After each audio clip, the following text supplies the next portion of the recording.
Hello, and thank you for joining me for another video.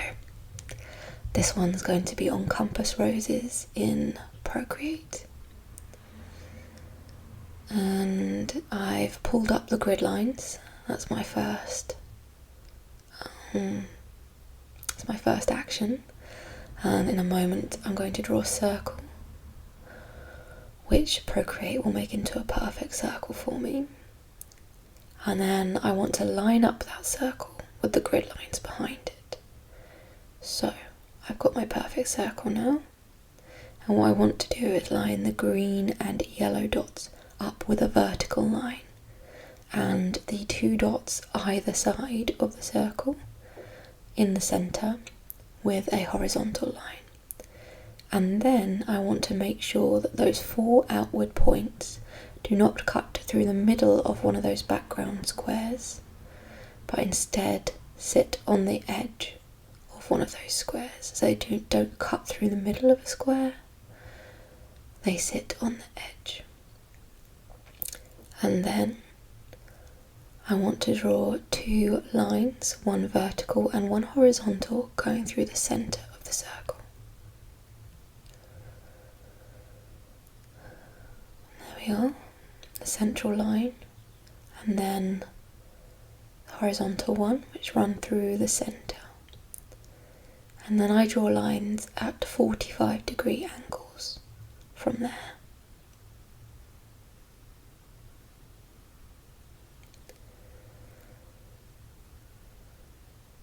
There we are. If you're doing this on paper, you need a protractor and a compass, and the protractor will tell you your 45-degree angles.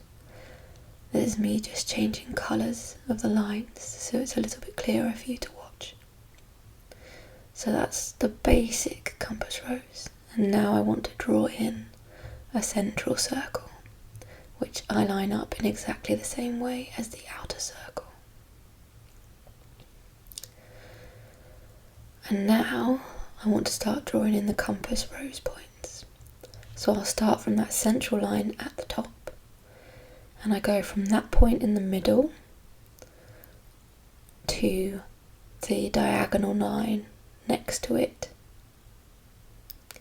Where that diagonal line meets the middle circle is where I want to go to. So I draw from the central line out and down to the diagonal line, and I stop where the circle meets the diagonal line, and then do that 3 more times, and you've got north, south, east and west.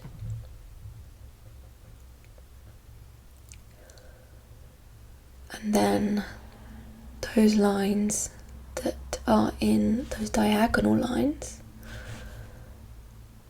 will form northwest, southwest, northeast and southeast in a moment.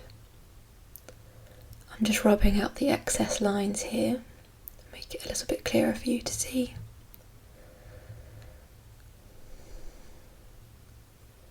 And now perhaps it's easier to see those 4 points and what the compass rose might turn into.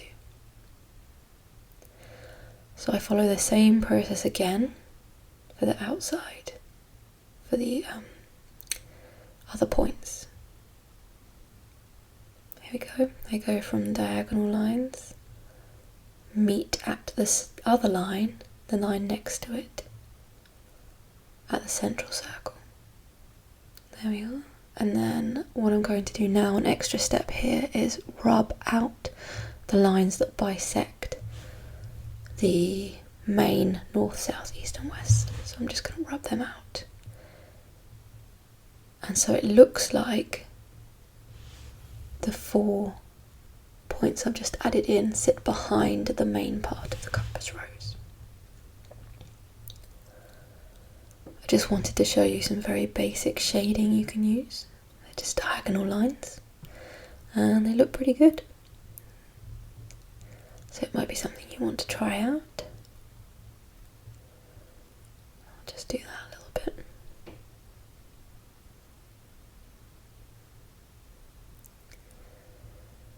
And I'm very sorry if I haven't been very clear on this. I think it's quite hard to describe what's happening, and if you want to leave me a comment or ask any questions about it, please do. I can also recommend a very, very good book by an artist called Helen Can, which is much more clear than I am and perhaps easier to follow, especially if you're working on paper. And her book is called Hand Drawn Maps, and that's again by an artist called Helen Can, Cann. And it breaks down everything you need to know.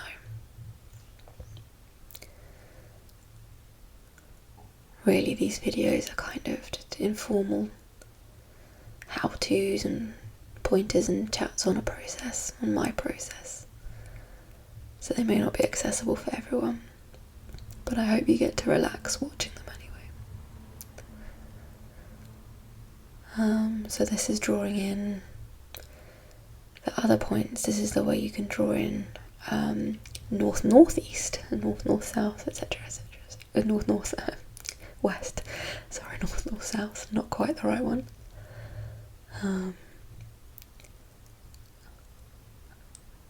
And you can use those points, you can leave them as just lines, or you can make further compass rose points.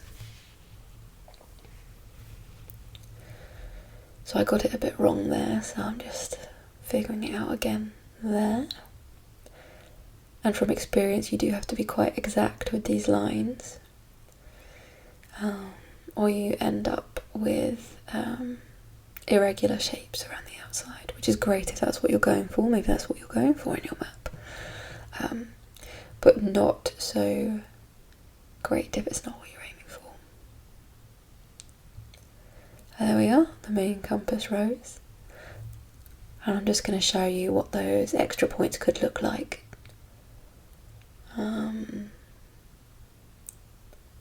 So again, I'm going from the central line to those lines either side, stopping where those lines meet the circle, drawing in my shading, or rubbing out the bits that bisect the main points, and then drawing in my shading. And that's what it could look like, but I chose for the purposes of this video to just stop there, so I vanished that layer. There we are. And then in the centre of the compass rose, I usually like to do something that works with the map. I'm just lining up again there. So for example, if it's a personalised map, maybe the family crest goes in the middle. If it's a map for a fantasy book, maybe some element of that fantasy book goes in there. But for the purposes of this compass rose, I'm just going to draw a flower.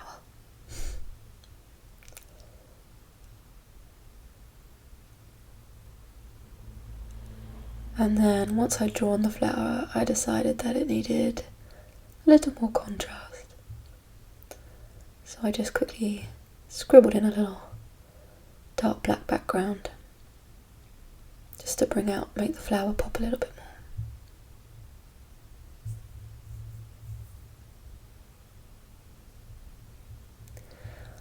more. When you're drawing, contrast can help quite a lot.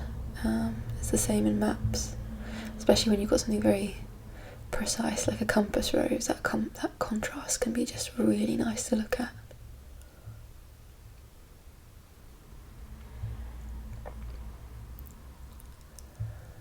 There we go.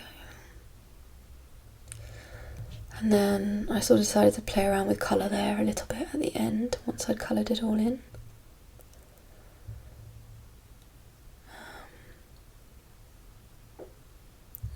So I did a clipping mask and turned it blue, and then just sort of had a little play with it, but I decided I preferred the black.